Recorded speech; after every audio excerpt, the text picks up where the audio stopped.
with all tech startups, that has to be what can you put in the marketplace quickly. And sometimes first to market may not be the best. We try to push the technology to the market. And when that gets into the market and the market is like, no, we actually didn't ask for this. We don't need your opinion. Yeah. So you mentioned investors and they might not align with a vision. That's one thing that could go wrong. What is like the one thing that you wish you knew going in that you were going to use if you had to start today? You need all the money that you can get as much as possible.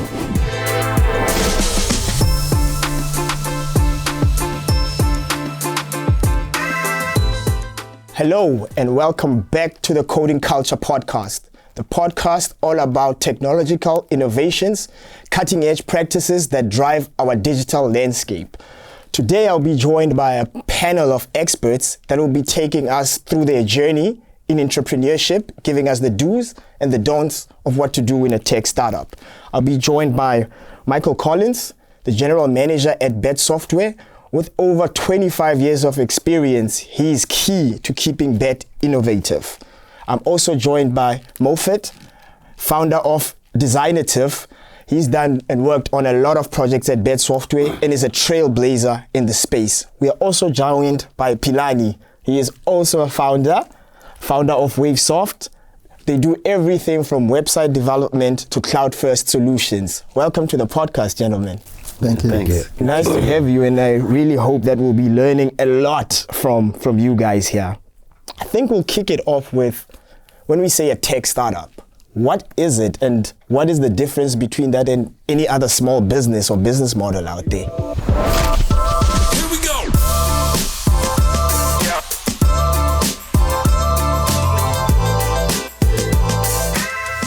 What is the difference between a tech startup and another business? Yes. For me, I think these two could probably explain it better than I can. But for me, the difference is that in some ways your leap of faith is into digital, so you don't know how it's going to be received, and you have to be able to show something that people want quickly. And then look at all the spaces and see how you can add value digitally into spaces. I think a tech startup has to have that as their mission first and foremost. Okay, so I think, Philani, on your side now, when you have Wavesoft and I start my little puzzle shop, what would be the difference between the two of us? Well, I think mostly the tech startups are influenced by innovation. There's always especially, in the current days, modern days, there's always problems that requires technical solutions to be resolved. So from an entrepreneur point of view, it's always about, applying the digital solutions to actually address those problems. And that's how we can establish a startup.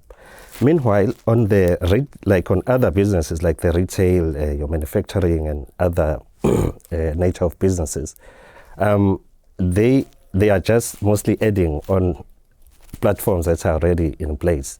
And their mission is mostly to expand maybe like regional and local. Meanwhile, startups, there's always like a vision to expand in a global level. Okay, speaking of vision, I think it takes a very interesting kind of person to actually try to dive in because there's risk involved. Moffat, on your side, what do you think is from a mission and vision perspective when starting a startup, what should people be thinking about? I think the first thing is it has to be something useful. You're going to have to solve a problem because you can't just come up with an idea that doesn't matter to anyone. So that's the first thing. And obviously, in terms of your initial question about the differences with the traditional business, I think we have so many similarities. It's basically the same thing, but only that sometimes the tech startups and these technology kind of businesses, some of the products or the service is not tangible. It's not a physical, real world things that you can touch. It's not like a tomato. Yeah. Got that. Yeah. So I think, Philani, you mentioned you have to be innovative and technology. In terms of once you've got the company and it's started, how do you make sure that the company is innovative and is resilient to the ever-changing market and landscape out there? I think the key element here is to build around the real problem. There's a lot of cases where we as entrepreneurs view a problem in our own technical understanding. Sometimes we even get excited with the new technology that comes into play, and we try to push the technology to the market. And when that gets into the market, and the market is like, no, we actually didn't answer this. Yes. Yeah.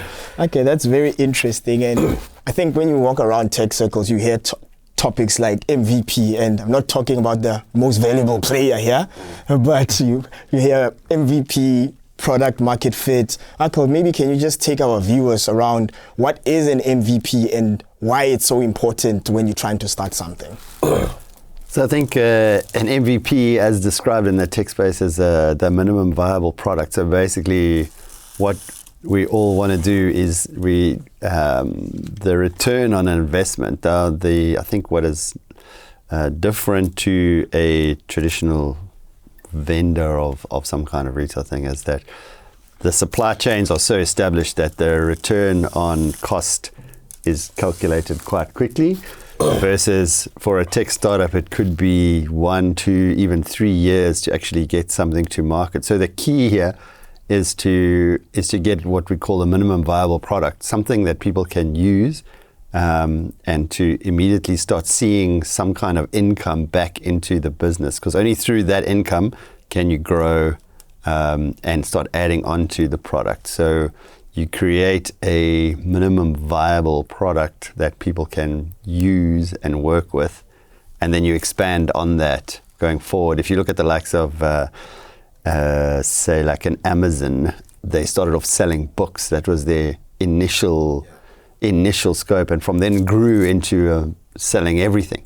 But I think without getting that software out to sell books, it would have been, the rest of it would never have been able to follow. So with all tech startups, that has to be, what can you put in the marketplace quickly? And sometimes first to market may not be the best. The market icebreakers, as they were, may deliver something quickly that then primes the market for someone that comes in with something better to take over. So key, making sure that your minimum viable product is going to be good for the market, and it's competitive quickly.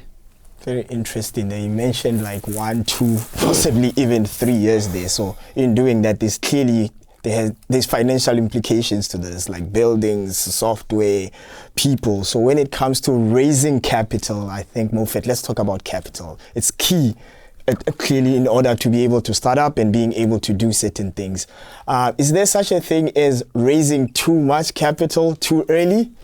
I don't think there's such a thing. That's the short answer. Give us as much money as you can. Yes, please. So yeah, I think the problem is actually when you don't raise enough capital, and then you are actually running with constraints, because obviously as a startup you need money to get your initial staff complement. You need money to buy computers. You need money to rent a building or whatever the case may be. So you need all the money that you can get, as much as possible. Just to play devil's advocate a little bit on that one there's the train of thought that if you have too much capital, you don't bootstrap, and it might limit your thinking. You're already thinking like a big player, whereas you could have been a bit more nimble and figured a few things out with less money to work with. Yeah, that's a dangerous entrepreneur to start off with. You're still going to have problems even when you do succeed. So your management for financial resources is still going to be required at the early stage, even at the later stage. So if you're failing to manage at the beginning, you're surely not going to manage at the end. Okay, so everybody in agreement on that? I think just to add on that, with regards to capital, so if there is external sort of funding, there is likely to be a bit of pressure, especially if it depends on the nature of the funding, obviously. Let's say like it's a funding from investors who are like buying shares, some sort of, should this business succeed, then they do have expectations. So to some degree, then you'll start having that kind of pressure to say, I have to deliver this. And sometimes you may not even now not aligning with the actual investors. Because you had your own vision when you started, now they coming with these other perspectives into the business. That's a very interesting perspective. I think while we are on that, like, let's maybe move on to your own journeys there. So you mentioned investors, and they might not align with a vision. That's one thing that could go wrong. So in your journey, as you went along, what is like the one thing that you wish you knew going in that you were going to use if you had to start today? You mean from the funding perspective? It could be funding, it could be anything. The one thing that you think was most critical for you. Oh, well, from development side of things, if I had to take some time back, I would start, before development, I'll start engaging the market. We've made a lot of mistakes whereby we start developing solutions that are actually not a requirement to the market. So just to answer your question straight there, I will start with the customer and work backwards. Okay, yes, that's very interesting. So I think, let's say the company it has started. You've got X amount of employees. You start to grow there. Like in anything, there are some MVPs and players that that perform, or team members that perform better than others. So Michael, in your experience, is it better to rely on those team members and try to get them to push as much as possible and still somehow try to avoid burnout? Or what do you do here? Do you try to get everybody somehow to perform at the same level, even if it might be dropping some of your MVPs? I'm talking your Jordans, your Lucas, those kind of players. Yeah, it's a very interesting one, because I think every startup comes from a point of being small, being intimate, teams that rely on each other massively. And you actually get the feeling when you're working in a team of 15, 20 people on a high pressure MVP or in a high pressure situation, that you're much more cohesive. Now, if you look at how businesses grow, once you get to 100 people, 200 people, it becomes much more difficult to keep that sense of urgency, that sense of engagement, that sense of ownership. When there's 15 people, everybody owns everything all of the time. There's no such thing as that I'm not going to help you if you ask me for help, because we all rely on each other so much. As soon as it gets bigger, that sense becomes lost. So I think that's the transition that a lot of companies have, is that how do you keep that sense of urgency to deliver all the time, versus becoming a more of a bank type of culture where people are there from 8 to 5, that their framework around their entire product becomes less urgent for them, because they're part of a much bigger picture. So it's a very hard thing to try and manage. Everyone says they want to keep that kind of startup culture all the time, but there is a problem that it's sustainability for burnout, for everything like that, becomes difficult. Interesting. So on the same thing, as the company is growing there, Moffat, how critical is it to keep getting the customer feedback in the growth, to make sure you don't lose it, where initially you're very close to the product, you're paying attention, you scale, you start to grow, and sometimes companies start having a distance between themselves and the customer. How critical is this feedback loop? I think it's super critical. Like, I can give you an example. You have to get customer feedback at every step of the process. Like, say you are building a website, for example, and you have to firstly, the mock-up itself, there's a lot of feedback on that. Then there's the next step of the final product. All the steps, you gotta have to get the final feedback, because it's important, because you're not gonna make very expensive adjustments at the end of the product. So that's why you need feedback every step, even every day if you have to. Okay. Yeah. And just thinking of South Africa and the high unemployment that we have, what role do you think like tech startups or an entrepreneurial mindset can play in assisting and growing the economy? Okay, we heavily rely on interns. So obviously there's a lot of interns out there that coming out of straight out of college, they need jobs, and it's a very good place for an intern to start. Then they obviously progress and develop into a junior developer, also all sorts of things. So I think for a startup, it is a good idea to get interns because they don't come in with that initial expense. Then you train them up to your own what you want them to become with your vision, because they are basically a blank canvas that you can paint in your own image. That's an interesting approach to it. So I think my question would also be, let's say, like, I'm an intern, I don't have a lot of responsibilities, I don't have a lot of risks, but let's say I've got the talent and I've got an idea. Do you think it's even worthwhile for somebody at that point to actually risk it and start off from school already trying to come up with a product, or do you need to go first into the start of a career, try to understand how the space works, or while you have no responsibilities to really dive in at that point? I think it's too early. Are you talking about starting the business? The business itself, yeah. No, it's too early. You need some experience because it's very risky at that point. There's a lot of life lessons that you haven't gone through, and I think a career gives you the more important stuff also. Yeah. That inexperience maybe could be the thing that actually drives change as well. Yeah, maybe. Be right. I think for yourself there, Michael, if there is 3 must-dos, like when you scaled, you're at a certain level, you're trying to keep the culture, you're trying not to burn people out. What if there's only 3 critical things in trying to balance the growth and trying to keep people? What would those be for you? I think it's a kind of a case of what everyone's kind of talking about, is that if you the distance from the customer, you always got to keep it very narrow. So you have to have, even if people are working on a small piece of a big puzzle, they have to understand how critical that piece affects the people that your software is serving. Effectively, all the digital software that we use is to make our lives easier or to entertain us. There's no other reason for it. And in a competitive landscape where, like you say, there's a lot of tech startups. And the one thing about technology is that as our access to the internet grows, as the technology becomes better, and even handheld devices, people can now code on pretty much anything. And I think AI is also going to allow that to create those MVPs much faster. If you're not competitive quickly, or you're drifting from your customer base, it doesn't take a lot to disrupt them. If you look at massive industries that have failed because of digital disruption.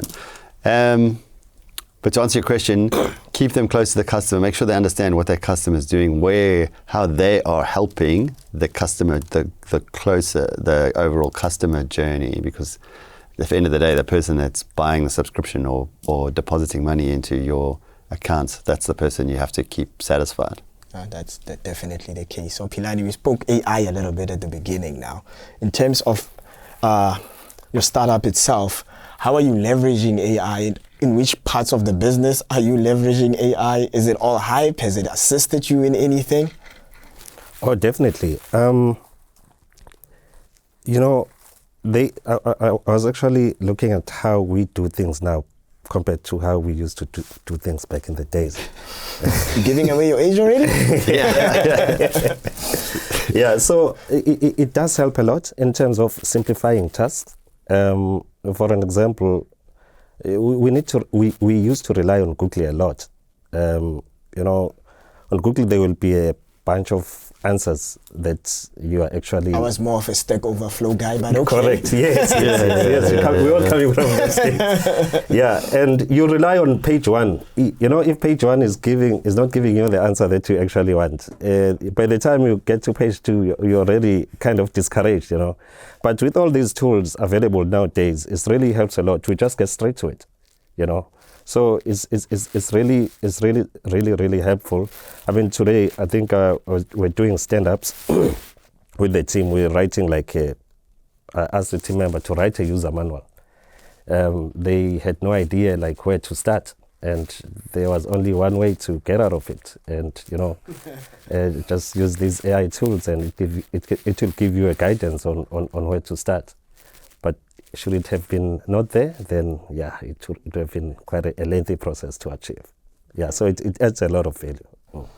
I think that's a wrap for the podcast. I'd like to thank everybody for coming and for giving us insights and the quick bites on trying to move the journey. We had to challenge each other here and there on certain points. I hope that starts and sparks discussions there in the comments there. I'd like to thank you, Michael. Thank you, Moffat. Thank you, Philani, for coming and giving us the do's and the don'ts of a tech startup. So if you enjoyed the content, please go to the comment section there. Let us know what you think. Give us a like. Give us a subscribe there. Also, do make sure to check our previous episodes for all the insights around technology. And remember, stay curious and keep innovating. Signing out.